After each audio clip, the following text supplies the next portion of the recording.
The Ayahuasca experience explained. I tried it last weekend. This past weekend I did Ayahuasca. This is how it went. For years now I have had a deep interest in consuming Ayahuasca. I have been a psychonaut for 20 years now and have experimented with non-ordinary states of consciousness using substances as well as breathwork techniques. This is because in my younger years, I used to chase the substances until a shaman told me to do the opposite. This was specifically in relation to mescaline, since I lived close, at the time, to a place where there was a lot of peyote. Let the peyote find you, the shaman told me. At first, I was skeptical, but then, one day, out of the blues I was walking in the center of town, a person who I didn't know came up to me, handed me a bag and said God told me to give this to you and disappeared into the crowd. Ayahuasca evaded me for more than 10 years and while I could easily have asked a friend to give me some DMT crystals, I was waiting for the invitation from Mother Aya herself. Well, it finally happened and the following article relates to my experience. As mentioned, I didn't chase down an ayahuasca ceremony, rather, it entered into my orbit via my brother, who was told by a friend of a friend that there was going to be one near me in the desert. I knew that under these circumstances, the transformation from the ayahuasca was going to be significant. The shaman instructed us, via WhatsApp, that we needed to evade certain foods, sex, and ready ourselves for the experience. We couldn't eat meats, had to maintain an alkaline diet and focus out intention the entire week prior to starting the experience. This allows ayahuasca to do the work it needs to do, especially if you're blocked in any of these areas. This was my first time doing ayahuasca, meaning I was woefully ill-prepared.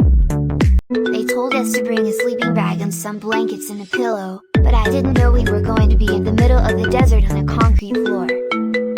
So if you're about to go on an ayahuasca trip, unless the guides prepare your space, I'd recommend bringing a thick blanket or two, a blow-up mattress, or a thick sleeping bag. You want to ensure you're as comfortable as possible because during the trip, you're going to need it.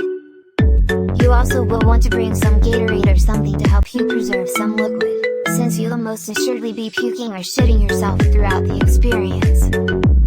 Finally, a puke bucket and some toothpaste is also welcomed. On the day of the event. Finally, it was the day of the event. We headed out, unsure of where the place was. We made it to the location 30 minutes before we were scheduled to start. Then waited 3 more hours for it to begin. The shaman was preparing himself prior to the ceremony. The shaman did an invocation of several gods to come assist us during the process. We all had to bring offerings which was placed on an altar in the center of the room. This was comprised of anything such as lentils, tobacco, tequila, whatever the gods wanted. After the 24 participants and myself had spoken about our intentions, we were asked to come take our first dose. Ayahuasca tastes like ass. Let's be real here, ayahuasca is not a fun experience. Ayahuasca tastes like you're sucking the taint of Earth herself. This makes the dynamics very difficult when it happens simultaneously, and that's why you need a bucket. The first dose, which was terrible in taste and experience, wasn't enough for my breakthrough. This did the trick, I eventually puked up something that looked like ectoplasm. Just as I finished that last vomiting spree, the trip faded, and I went to lay in my sleeping bag, and waited to fall asleep. The entire miserable experience lasting for a good solid 5 hours. The next day, everyone related their experiences to one another, and within the crowd, every story had something to do with you. While I didn't know exactly what it was that I expelled from my body, I felt like it was something that was holding me back.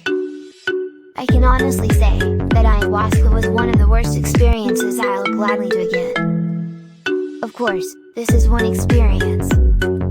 Others have a far more pleasant experience, but I suppose I needed to suffer a bit to release whatever it was I was holding on the inside.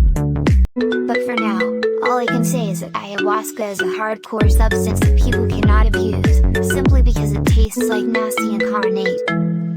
Read more about my ayahuasca experience here, especially what happened afterwards. Have you ever tried ayahuasca?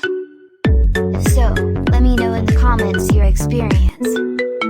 Ayahuasca and cannabis, read more. Is ayahuasca better than cannabis for depression?